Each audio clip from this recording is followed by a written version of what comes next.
Hello, જય Shri Krishna friends. આજે આપણે એક વાર્તા દ્વારા એક ખૂબ મહત્ત્વની વસ્તુ સમજીશું કે આપણા જીવનમાં કેમ આ બધું થાય છે. ધ્યાનથી સાંભળજો મિત્રો, ખૂબ ઉપયોગી છે. થોડુંક મગજમાં બેસાડજો અને એવું લાગે તો મિત્રો વારંવાર એકને એક વિડીયોને 5-6 વખત સાંભળો, જેથી કરીને તમારા મગજમાં ઘણી બધી વાતો સાંભળતા રહી જતી હોય છે અને હિન્ટ થતી નથી. એ 5-6 વખત વાંચો એટલે હિન્ટ થાય છે, મગજને એના ઉપર લાઈટ થાય છે કે અચ્છા આવું છે, અને અમુક વસ્તુ પકડાય છે અને મગજમાં બેસી જાય છે. ત્યારે તમને ખૂબ જ ઉપયોગી થઈ પડે છે જીવનમાં. તો ઓશોએ એક વાર્તા કીધેલી હતી. વાર્તાની એમ તો હકીકત જેવી એક ઘટના હતી કે એક શિષ્ય હોય છે, એ ઘણા ગુરુઓ પાસે, એક છોકરો છે, ઘણા ગુરુઓ પાસે રખડે છે, ફરે છે, પણ એને એમ થાય છે કે મને યોગ્ય જ્ઞાન મળ્યું નહીં. એટલે ફરતા એ એક ત્યારના ભારતના એક મહાન ગુરુ પાસે, એ સમયના મહાન ગુરુ પાસે પહોંચે છે અને ત્યાં જઈને એમને પગ પકડીને ગડગડે છે રીતસર કે મને તમારો શિષ્ય બનાવી લે, હું કાંઈ પણ કરીશ, પણ મને સાચું જ્ઞાન જોઈએ છે, મને અત્યાર સુધી કાંઈ સાચું જ્ઞાન જ નથી મળ્યું. એકદમ પગ પકડીને રોવા લાગે છે અને ખૂબ રિક્વેસ્ટ કરે છે. એટલે પેલા ગુરુએ કીધું કે વાંધો નહીં. તો ખૂબ રિક્વેસ્ટ કરે છે એટલે પેલા ગુરુએ કીધું કે કંઈ વાંધો નહીં, તું એમ કર, હું કહું ને એ તારે કરવાનું, તને સાચું જ્ઞાન મળી જશે. તો કે હા ભલે. એટલે કે તું સામે બેસી જા, હું તને કહીશ ત્યારે તારે કરવાનું. તો કે હા. પછી બધાને સમજાવતા હતા અને પછી રાતે એ છોકરાને બોલાવે છે અને એને કહે છે કે જો સામે પેલી ગુફા છે, એ ગુફામાં તારે બેસવાનું છે અને ગુફાની અંદરથી સામે શું દેખાય છે? એક ભેંસ બાંધેલી છે. તો તારે એ ભેંસ સામું જોવાનું છે અને એક મંત્ર બોલવાનો છે, એક જ બોલવાનું છે કે હું ભેંસ છું. અને હું કહું ત્યાં સુધી તારે આ કામ રાત દિવસ જાગીને એક જ વસ્તુ કરવાની છે. મનમાં મોટેથી નજર એક જગ્યાએ રાખવાની છે, ભેંસ ઉપર, અને હું ભેંસ છું બોલવાનું છે. એટલે પેલો શિષ્ય માની જાય છે કે જેમ તમે કહો એમ. ગુફામાં જાય છે અને ગુફામાંથી આંખો ખોલીને ગુફાની એક્ઝેક્ટ સામે ભેંસ બાંધેલી હોય છે. ભેંસ સામે જોઈને ચાલુ રાખે છે, હું ભેંસ છું. આવી રીતે એક રાત, એક દિવસ, બીજો દિવસ, બીજી રાત, ત્રીજો દિવસ, ત્રીજી રાત, કન્ટિન્યુ સૂવાનું નહીં, ખાવાનું નહીં, કાંઈ નહીં. હું ભેંસ છું. ત્રીજે દિવસે એના ગુરુજી, ત્રીજી રાત પછી ગુરુજી આવે છે, ચોથે દિવસે સવારે, અને શિષ્યને બોલાવે છે કે ભાઈ બારે આવે એમ. તો પેલો છે એ બારે આવી શકતો નથી અને મોટેથી રડે છે, ગુરુજી મને બચાવો. એટલે ગુરુજી અંદર જાય, શું થયું છે? તો કે હું ભેંસ થઈ ગયો છું, જો મારા શિંગડા કેવડા છે, અહીંથી બારે નથી નીકળાતું હવે મારાથી. તમે મને કીધું તું બોલ, હું ભેંસ છું, તો હું સાચું ભેંસ બની ગયો એમ. તો ગુરુજી કે તું બારે નીકળ. તો કે ના, મારા શિંગડામાં ગુફાનું મોઢું નાનું છે, એમાં ફસાઈ જાય છે, હું બહાર નથી નીકળી શકતો એમ. પછી ગુરુજી એક કામ જગાડે છે તંદ્રામાંથી અને એક ઝાપટ મારી પછી હોશમાં આવે છે. પછી એને સમજાવે છે કે આ તને એ મનમાં ભ્રમ છે કે તને સાચું જ્ઞાન નથી, એટલે તને નથી. તને મનમાં ભ્રમ થઈ ગયો કે હું ભેંસ છું. 3 દિવસ થયા તું એક જ વસ્તુ બોલે છે, હું ભેંસ છું. એટલે તું ભેંસ જેવું વર્તન કરવા લાગ્યો અને તને એમ થઈ ગયું કે મારે શિંગડા ઉગી ગયા છે અને તને ખરેખર શિંગડા દેખાવા લાગ્યા, પણ એ તારો ભ્રમ હતો. તો આના ઉપરથી આપણે એક વસ્તુ એને સમજાયું ગુરુજી કે આ જ દુનિયા છે, જે છે આપણો બધો ભ્રમ છે. આ જ વસ્તુ સમજવાની છે, આપણે પણ સમજવાની છે કે આપણે નાનપણથી જો એમ કીધા રાખ્યું હોય કે હું ભેંસ છું, કે આપણને કીધું તું ભેંસ છો, તો આપણે ભેંસ જ હોઈએ છીએ. આપણે બધા સેલ્ફ હિપ્નોટાઇઝ ઓલવેઝ દરરોજ સેલ્ફ હિપ્નોટાઇઝ છીએ. મતલબ આપણને સંમોહિત કર્યા છે. કેવી રીતના સમજજો. આપણે આપણા સબકોન્શિયસ માઇન્ડમાં નાનપણથી જે વાતો કહેવામાં આવી છે, આપણે નાખી છે માન્યતાઓ, આમ ન કરાય ને પેલું ન કરાય ને આ સારું ને આ ખરાબ, આ પુણ્ય ને આ પાપ ને, જે વસ્તુ આપણા માટે પાપ હોય છે એ જ વસ્તુ બીજા દેશમાં પુણ્ય હોય છે. પણ એ આપણા માટે પાપ એટલે આપણે કરતા જોઈએ એટલે આપણને એ પુણ્ય લાગે જ નહીં, આપણને પાપ જ લાગે. કેમ કે આપણો એ ભ્રમ છે કે એ વસ્તુ પાપ છે. તો દરેક વસ્તુ આપણો ભ્રમ છે. એ રીતના માણસ એમ વિચારે કે મને કાંઈ આવડતું નથી, મારાથી આ થાય નહીં, એ તમારો ભ્રમ છે. એ વારંવાર તમે બોલો એટલે પછી સત્ય બની જાય છે. હું ગરીબ છું. આપણાથી પૈસા કમાય જ નહીં, નસીબદાર હોય એના ભાગમાં પૈસા આવે. મતલબ તમે ગરીબ, તમારો ભ્રમ તમે પાડી લીધો, તમે સેલ્ફ હિપ્નોટાઇઝ થઈ ગયા. એટલે દરેક જગ્યાએ એક જ વસ્તુ દેખાશે કે તમે ગરીબ છો. આ જ આ દુનિયાની હકીકત છે કે તમે જે વિચારો છો, તમે વારંવાર મનમાં રિપીટ કરો છો, એ વસ્તુ સામે દેખાય છે. અને એ પહેલાં આપણો ભ્રમ બંધાય છે. એટલે જ ભગવાન કૃષ્ણે કીધું કે આ દુનિયા છે, માયા છે, ભ્રમ છે. હું એ કહું છું કે તમારી કલ્પના જ છે. આ દુનિયા જે છે એ બધી તમારી કલ્પના છે. તમે જે મનમાં વિચારો છો, જે કલ્પનાઓ કરો છો, એ જ દરેક વસ્તુ અહીંયા પ્રગટ થાય છે. મતલબ આપણે જ એને પ્રગટ કરીએ છીએ, આપણી સામે એને લઈ આવીએ છીએ. શેના દ્વારા? તો કે આપણા વિચારો દ્વારા. આપણે વારંવાર જે વસ્તુ જોઈએ, જેના ઉપર આપણું ધ્યાન દઈએ, પછી જેવા આપણે વિચારો કરીએ છીએ, જેવું આપણે ફીલ કરીએ છીએ, એ રીતે એ વસ્તુ, એ માણસ, એ પરિસ્થિતિ બધું જ આપણા જીવનમાં આવે છે. હવે આપણને એ સમજાઈ ગયું કે જે છે આપણો ભ્રમ છે, આપણે વારંવાર રિપીટ કર્યું છે, આપણે માની લીધું છે, એટલે એ આપણા જીવનમાં છે. તો અત્યારે તમારા જીવનમાં ગરીબાઈ છે, અત્યારે તમારા જીવનમાં સંબંધો ખરાબ છે, અત્યારે તમારા જીવનમાં રૂપિયો નથી, અત્યારે તમારા જીવનમાં નોકરી નથી, બરાબર? આ પ્રશ્ન છે, દરેક માણસના જ પ્રશ્ન છે. અથવા તો સુખ નથી, તંદુરસ્તી નથી, તો એ બધો તમારો ભ્રમ છે. જેમ પેલા શિષ્યને ભ્રમ થઈ ગયો તો દરરોજ 3 દિવસ એને ખાધા પીધા વગર એક જ વસ્તુ કરી, હું ભેંસ છું, એટલે એને ભેંસ જેવું લાગવા માંડ્યું, એને શીંગડાનો ભાર લાગવા માંડ્યો હતો. તો તમે કેટલા વર્ષોથી આ બધું કરો છો કે હું બીમાર છું, હું ગરીબ છું, નોકરી તો આવે જ નહીં, બરાબર? તો એ તમારા ભ્રમ છે, એટલે તમને આવતી નથી. હવે આપણે ભ્રમ જ છે બધા, તો સારા ભ્રમ પાડો ને. ખરાબ ભ્રમ શું કરવા પાડવાના? ખરાબ છે ને બદલાવવાનું ચાલુ કરો. ખોટા છે જે આપણે નથી જોતા, એ બધા ભ્રમને બદલાવવાનું ચાલુ કરો. અને એક મેં કદાચ કીધી છે, ના કીધી હોય તો આજે પાછી એકવાર કહી દઉં, એક સક્સેસ સ્ટોરી જે નેવિલ ગોદાર્ડના એક લેક્ચરમાં એણે દીધેલી છે. કે એક યુવક હોય છે, એ યુવક નેવિલનું લેક્ચર સાંભળે છે અને પછી એ નક્કી કરી લે છે કે ભાઈ, એને એ સમજાઈ ગયું કે જે વારંવાર બોલો અને જેનું રિપીટેશન કરો અને એ જ વસ્તુને તમે જોવા લાગો, મનમાં કલ્પનાઓ કરવા લાગો, એટલે એ તમારા જીવનમાં આવે છે. હવે પોતાને પૈસાદાર બનવું હતું, એ નક્કી હતું, પણ એની પાસે કોઈ બિઝનેસ નહોતો, કાંઈ હતું જ નહીં. એણે શું કર્યું, એક દિવસ માટે પોતાની જાતને એક રૂમમાં પૂરી લીધો. ના ખાધું, ના પીધું, કોઈ વસ્તુ નહીં.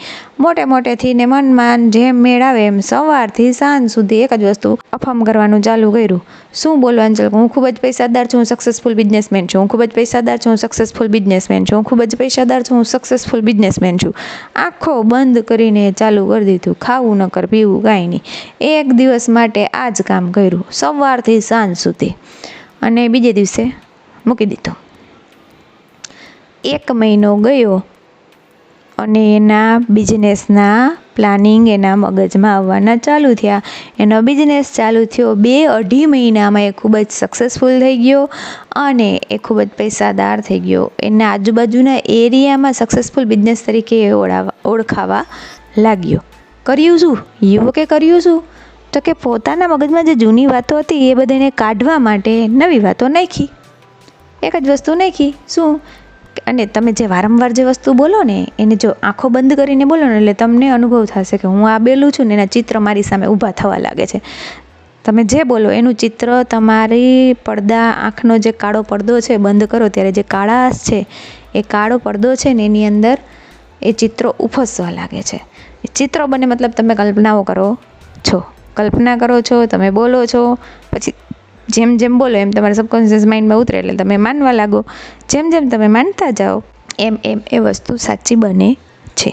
તો તમે સમજી ગયા હશો કે હું નાનપણથી ઘણું એવું બોલું છું, ઘણું એવું માનું છું જે મારે જોઈએ છે એ મારા જીવનમાં આવવા નથી દેતું. જોઈએ છે પૈસા, પણ હું એમ બોલું છું હું ગરીબ છું, પૈસા કમાવા અઘરા છે, પૈસા કમાવામાં ખૂબ જ તકલીફ પડે છે, બરાબર. તો એ થાય છે તમારા જીવનમાં. પણ તમે એમ બોલો, આજથી એમ બોલવાનું ચાલુ કરો કે પૈસા કમાવા સૌથી સહેલી વસ્તુ છે. અત્યારના જમાનામાં હજારો રસ્તાઓ છે પૈસા કમાવાના, અને હું ઢગલાબંધ રૂપિયા કમાઈ શકું છું. હું સક્સેસફુલ છું, હું સમૃદ્ધ છું, હું ખૂબ જ પૈસાદાર છું. આવા થોડાક અફર્મેશન બનાવી અને દરરોજ સવારે સાંજે 10-15 મિનિટ બોલવાનું ચાલુ કરો. જો તમને એવો ટાઈમ હોય ઓલા ભાઈની જેમ પેક થઈને એક રૂમમાં બેસવાનો, તો હું કહું એ પ્રયોગ કર્યા જેવો છે. શું હોયું જાય આખો દિવસ એક પ્રયોગ કરવામાં? આપણે ક્યાંય એમાં કંઈ પૈસા છે? કાંઈ પૈસા તો પડતા નથી. તો એકને બદલે 3 દિવસ કરો, જેમ ગુરુએ એના શિષ્ય પાસે કરાવ્યો હતો.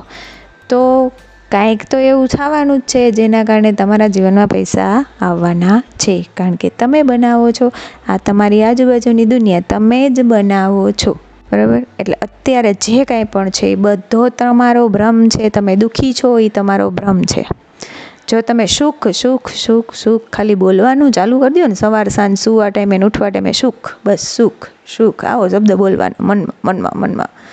જોજો તમે એની અસર 15-20 દિવસ પછી તમે એની અસર જોજો. તમે આપોઆપ આનંદમાં રહેવા રાખશો. અને જેમ જેમ આનંદમાં લેશો ને એમ એમ એવી વસ્તુઓ જે તમને આનંદ આપે, એવા લોકો હોય, એવા મની, તે બધું તમારા જીવનમાં ધીમે ધીમે ધીમે ધીમે થવા લાગે છે. બસ આપણે આપણા ભ્રમને બદલાવવાના છે. જૂના ભ્રમને કાઢી નવા ભ્રમ પાડો. નવા ભ્રમ પાડવા માટે આવા અફર્મેશન બનાવો, અને અફર્મેશન બનાવી અને એને રિપીટ કરો. જેમ જેમ તમે રિપીટ કરશો એમ એમ એને તમે વિઝ્યુઅલાઇઝ કરશો. ખાસ સુવા ટાઈમે વિઝ્યુઅલાઇઝ કરતા ન આવડે એને એ માણસે મનમાં બોલવાનું એ વસ્તુ, બરાબર. અને બોલતા બોલતા સૂઈ જવાનું, આમ નીંદર આવી જવી જોઈએ તમને બોલતા બોલતા. સવારે ઉઠીને પાછું એની થોડીક વાર 5-10 મિનિટ આંખો બંધ કરીને બોલો, અને એને ફીલ કરવાની કોશિશ કરો. જેમ જેમ તમે બોલશો એમ એમ તમને ફીલ પણ થશે. મેડિટેશન કરો શાંતિથી 10 મિનિટ 15 મિનિટ દરરોજ મેડિટેશન કરવું ખૂબ જ જરૂરી છે. કારણ કે જ્યારે તમે મેડિટેશન કરો છો ને ત્યારે શાંત થાવ ને ત્યારે તમારી અંદર તમારા માટે જે જરૂરી આઈડિયાઝ છે ને એ આવે છે. એટલા માટે મેડિટેશન ખૂબ જરૂરી છે. હું વિડીયો બનાવું છું તો હું મેડિટેશન કરું છું એટલે મારી અંદર આ બધું આવે છે. ભલે 70 વાર તમે સાંભળો, પણ એમ કંઈ થોડું બની જાય આપણાથી.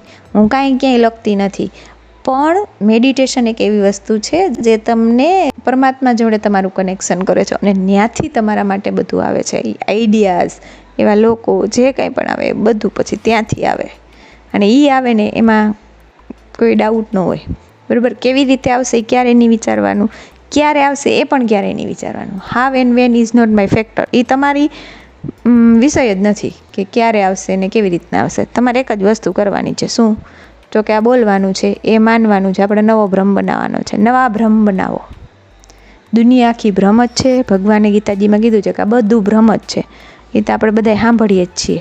હવે સમજવાનું છે કે આ બધું ભ્રમ છે, તો મારે કેવા ભ્રમમાં જીવવું છે જેથી કરીને મારું જીવન મારે જોઈએ એવું મળે. ભ્રમ જ છે તો સારા ભ્રમ રાખવાનું શું કરવાનું ચાલુ કરીએ? પૈસા, નોકરી, સંબંધો, હેલ્થ, ટૂંકમાં તંદુરસ્તી, બધા વિશેના તમારે હું એકદમ હેલ્ધી છું બોલવાનું ચાલુ કરો. દરરોજ ના હો તોય બોલો. જેમ જેમ બોલશો એમ એમ તમને એના ચિત્રો દેખાશે, અને જેમ જેમ ચિત્રો દેખાશે એમ એમ તમારા સબકોન્શિયસ માઇન્ડમાં એની છાપ છૂટવા લાગશે. વાર લાગે, ભલે વાર લાગે, 2 મહિના 3 મહિના, તમારે કામ શું છે એ જ કામ કરવાનું છે. આપણે મેડિટેશન કરો. દરરોજ એક તમારું રિચ્યુઅલ બનાવો, એક ટાઈમ ટેબલ બનાવો કે દરરોજ ઉઠી અને સીધું જે તમારે જોઈએ છે, જે અફર્મેશન બનાવ્યા છે એને મનમાં બોલવાના અને એના ચિત્ર જોવાના, વિઝ્યુઅલાઇઝ કરવાના. બીજું તો કે મેડિટેશન કરવાનું 10-15 મિનિટ. મેડિટેશન કરીને પણ પાછું અફર્મ કરવાનું. ત્રીજું, આખા દિવસમાં 1 થી 2, 3, 4 મારા વિડીયો સાંભળવાના. મારા ના ગમે તો બીજાના સાંભળો, પણ વિડીયો સાંભળો, જેથી કરીને તમારા માઇન્ડમાં બધું ઉતરવાનું ચાલુ થાય. તમારું માઇન્ડ એક્સેપ્ટ કરવાનું ચાલુ કરે, સ્વીકારવાનું ચાલુ કરે. એ દરરોજ રાખવાનું. અને એક પોતાને સ્ટ્રિક્ટલી મનાઈ કરવાની કે મારે જે જોઈએ છે, મેં જે અફર્મેશન બનાવ્યું કે પૈસા કમાવા ખૂબ જ સહેલી વસ્તુ છે, તો પછી એની વિરુદ્ધમાં હું ક્યારેય નહીં બોલું કે યાર પૈસા કમાવા તો બહુ અઘરા છે, એમ થોડા કાંઈ પૈસા આવી જાય, આવી તો આપણે બધા વાતો કરતા હોય છે, એ હું નહીં બોલું ક્યારે. એ ખાસ ધ્યાન રાખવાનું છે. પછી તો કે રાત્રે સૂવા ટાઈમે થોડીક વાર મેડિટેશન કરો, પછી અફર્મેશન બોલો. અફર્મેશન જેમ જેમ બોલશો આંખો બંધ કરીને એમ એમ એના ચિત્ર તમારી સામે આવશે, એને વિઝ્યુઅલાઇઝ કરો. વિઝ્યુઅલાઇઝ કરતાં કરતાં સૂઈ જાઓ. કદાચ વિઝ્યુઅલાઇઝ કરતાં કરતાં નીંદર ન આવતી હોય તો તમે એ વસ્તુને અફર્મ કરતાં કરતાં સૂઈ જાઓ. એ ન આવે તો તમારે પૈસા જોઈએ છે, તો પૈસા ઉપર તો મારા ચેનલ ઉપર એક આખો 45 મિનિટનો કે એમ કંઈક અફર્મેશનનો છે વિડીયો, એને ચાલુ કરીને સૂઈ જાઓ. તમારા મગજમાં આપોઆપ ઉતરશે. એવા અફર્મેશન ગોતી લ્યો અને એને ચાલુ કરીને સૂવો, એટલે એ તમારા સબકોન્શિયસ માઇન્ડમાં ઉતરે. અને જેમ 2-3 મહિના ટ્રાય કરવી પડે ભાઈ, એક દિવસમાં કે 15 દિવસમાં કાંઈ થતું નથી. કારણ કે આપણે 30 વર્ષ 35 વર્ષથી આપણા મગજમાં ઘણા બધા ભ્રમ ખોટા પાડ્યા છે. ભ્રમને દૂર કરવા માટે 35 વર્ષના પાકા થયેલા ભ્રમ, જેના જળ મૂળિયા ઉતરી ગયા છે અંદર છેટ, એના જળ મૂળથી કાઢવા માટે અને નવા એની જગ્યાએ રોપવા માટે થઈને ટાઈમ આપવો પડે. જો 30 વર્ષ થઈ ગયા હોય, આપણને 30 વર્ષથી આ હેલું આવતું હોય, તો 3 મહિના સામે દેવા જ પડે. ત્યારે થાય. 15 દિવસ કરીને પછી મૂકી ગયો કે મારાથી નથી થતું, આ તો આનો તો કાંઈ અસર જ નથી થતું, તો નહીં જ થાય. એ તમે અફર્મ જ કરો છો. તમે જ્યારે એમ બોલો કે આની કાંઈ અસર જ નથી થતી, અફર્મેશન બોલવાથી કાંઈ થતું નથી, તો એ તમારું અફર્મેશન જ છે, તો નહીં જ થાય. એ તમને કહી દઉં છું. બોલવાનું એવું છે જ નહીં. તમારે એ જ ફીલ કરવાનું છે કે ઓલરેડી મારી પાસે છે જ આ બધું, નહીં થાય નથી થતું નહીં, છે, થઈ ગયું છે. એ રીતે તો આપણે અફર્મ કરવાનું છે. અફર્મેશન જ એ રીતે બનાવવાના છે કે આ બધું થઈ ગયું, મારી પાસે ખૂબ રૂપિયા છે, હું ખૂબ રૂપિયા કમાઉં છું. થઈ ગયું ને, આપણું કામ થઈ ગયું, હું ખૂબ રૂપિયા કમાઉં છું, પૂરું. તો પછી તમારાથી એમ કેમ કહેવાય કે મારી પાસે પૈસા નથી, હું પૈસા કમાઈ ન શકું? નથી જ કહેવાતું. એના વિરોધમાં હલાતું જ નથી, તો ક્યારેય ન થાય. કારણ કે જે તમે બોલો છો એ તમારું અફર્મેશન જ છે. જે વારંવાર બોલો એ અફર્મેશન પાકું થાય છે. એટલા માટે હવેથી આપણે ધ્યાન રાખશું કે આપણે જે અફર્મ કરવું છે, આપણે જે જોઈએ છીએ એના વિરુદ્ધમાં ક્યારેય આખા દિવસમાં નહીં બોલીએ. અફર્મ કરો, મેડિટેશન કરો, અને ખોટા ભ્રમ પાડવાના, જે તમારે જોઈએ છે એવા ભ્રમ, જે ખોટા ભ્રમ છે, જે નથી જોતું, જે તમને ગમતું નથી એ વસ્તુના નહીં, સાચી વસ્તુના ભ્રમ પાડો. તમારે સેલ્ફ હિપ્નોટાઇઝ કરો, પોતાની જાતને હિપ્નોટાઇઝ કરી લ્યો કે ભાઈ આ જ છે, મારા માટે આ જ સાચું છે, આ જ છે. તમે જે પોતાના મનમાં માનશો એ દરેક વસ્તુ બહાર દેખાય છે. તમે પહેલાં નિરીક્ષણ કરો તમારી લાઈફનું કે તમે શું શું એવું માનો છો, શું શું એવું બોલો છો જે બહાર દેખાય છે, તો તમને ખબર પડશે કે દરેક વસ્તુ, દરેક માણસ એ જ રીતે તમારા જીવનમાં આવ્યું છે, બન્યું છે. તો આજથી આપણે ક્રિએટર બનવાનું છે. તમે શું છો? તમારા જીવનના ક્રિએટર. તમે તમારા ભગવાન છો. હું પોતે મારા જીવનનો ભગવાન છું. હું પોતે જ મારું જીવન ઘડી શકું છું. આ યાદ જ રાખવાનું છે. આદિ શંકરાચાર્યએ નિર્વાણ ષટકમમાં કીધેલું જ છે કે શિવોહમ, શિવોહમ, હું શિવ છું, હું પોતે શિવ છું, મારી અંદર પરમાત્મા છે. બરાબર? તો તમે કેમ નથી માનતા? ગીતાજીમાં કીધું છે કે હું દરેક પ્રાણીમાં વસેલો છો. કૃષ્ણ ભગવાને કે દરેક જીવ, સજીવ, નિર્જીવ, દરેકમાં, પૃથ્વીમાં હું બધે કણે કણમાં વસેલો છો. તો તમે કેમ ન માનો કે મારી અંદર પરમાત્મા છે, હું પરમાત્મા છું અને જે ધારું એ કરી શકું છું? થઈ જ શકે, બધું થઈ શકે. એકવાર માનવાનું ચાલુ કરો. બોલો મનમાં શિવોહમ, શિવોહમ, શિવોહમ, હું જ શિવ છું, હું જ શિવ છું, હું જ શિવ છું. અને પછી જોવો એની પાવર. આંખો બંધ કરીને બોલતા તો શીખો. શિવોહમ એમ સ્વીકારો. તમે જ ક્રિએટર છો, તમે જ રચયિતા છો તમારા જીવનના. યાદ રાખજો. અને જેટલું તમે આ વસ્તુ વારંવાર યાદ કરશો ને, એટલો તમારી અંદર પાવર આવશે અને એટલું જ તમને વિશ્વાસ આવશે કે ના ભાઈ, બધું મેં બનાવ્યું છે ને, હવે હું જ બનાવી શકું છું મારા જીવનને સરસ. મારું તો જીવન બનાવીશ, પણ બીજાનું પણ હું સરસ જીવન બનાવીશ. કારણ કે તમે શિવ છો. તમે પોતે તમારા ક્રિએટર છો. કોકના જીવનમાં સુખ પણ તમે લઈ આવી શકો છો. પહેલાં તમારું જીવન બનાવો, શીખી જાઓ, પછી બીજાનું જીવન બનાવો. બરાબર? ક્રિએટર બનો, પોતાનો પાવર પોતે પાછો લ્યો. બરાબર? આઈ એમ ધ ક્રિએટર એમ વિચાર કરો કે હું જ ક્રિએટર છું. અને માત્ર વિડીયો સાંભળનારા ના બનો. Don't be just listener, be doer, કરનારા બનો. હું તમને જે વિડીયોમાં કહું છું એ મગજમાં ઉતારો, એ પ્રમાણે જીવો, એ પ્રમાણે યાદ રાખો અને કરો તમારા જીવનમાં. અને જુઓ, 3 મહિના આપો તમારી જાતને અને પછી જુઓ કે તમારું જીવન કેવું બદલે છે. એક તો તમારો માઇન્ડસેટ આખો ચેન્જ થઈ જશે. 100% ગેરંટી છે આપણી કે જે માણસે 3 મહિના મારો વિડીયો રેગ્યુલર દિવસમાં 4-5 વિડીયા સાંભળી લીધા ને, એ માણસ બદલી જ જવાનું છે. કારણ કે મને આના એટલા બધા અનુભવ થયા છે અને એટલા બધા ઉદાહરણ મળ્યા છે. એમાંય જે મેં આ બંધ કર્યું ચેનલ, તે પછી તો બહુ જાણવા મળ્યું છે. કેટલા લોકોએ રિક્વેસ્ટ કરી હતી કે ભાઈ ચાલુ કરો, ભાઈ ચાલુ કરો. કારણ શું? તો કે માઇન્ડસેટ ચેન્જ થતો તો બધાને ખબર પડતી હતી કે મારી અંદર આટલો બધો ચેન્જ આવે છે અને જો બંધ થઈ જશે તો આ ચેન્જ પાછો નહીં રહે મારી અંદર. તો બેસ્ટ વસ્તુ છે ચેનલ સાંભળો, તમે સાંભળો, બીજાને શેર કરો. વિડીયો ગમ્યો હોય તો લાઈક કરો, શેર કરો, સબસ્ક્રાઈબ કરો. નવા હો તો ખાસ સબસ્ક્રાઈબ કરો. તમારા ફ્રેન્ડ સર્કલમાં શેર કરો, જેથી કરીને ઘણા બધા એવા લોકો છે જેને આવા વિડીયોની જરૂર છે, જે માનસિક રીતે પીડાય છે, જેને તકલીફ છે, જેને એમ થાય છે કાંઈ નથી, બસ પૂરું થઈ ગયું. એને જો તમે એક વિડીયો આપશો ને અને એ માણસે આ એક વિડીયો સાંભળી લીધો ને, તો એ માણસનું જીવન ત્યાંથી બદલાઈ જવાનું છે અને એના માટે હંમેશા તમારો આભારી રહેશે. અને તમે પણ એક બેસ્ટ કામ કર્યું કહેવાશે કે કોકના જીવનમાં આશાની કિરણ કોઈ ન આપી શકે એ વસ્તુ તમે કરી છે. રૂપિયા આપી શકો, બધું આપી શકો, પણ આશાની કિરણ અપાવીને ખૂબ અઘરી વસ્તુ છે. તો ક્યારેક જો કોઈના જીવનમાં તમે એક વિડીયો શેર કરીને આશાની કિરણ આપશો ને, તો તમે એના જીવનને બનાવી દીધું કહેવાશે. આઈ હોપ, મને વિશ્વાસ છે કે તમને વિડીયો પસંદ આવ્યો હશે. જો પસંદ આવ્યો હોય તો લાઈક કરો, શેર કરો, સબસ્ક્રાઈબ કરો. Thank you.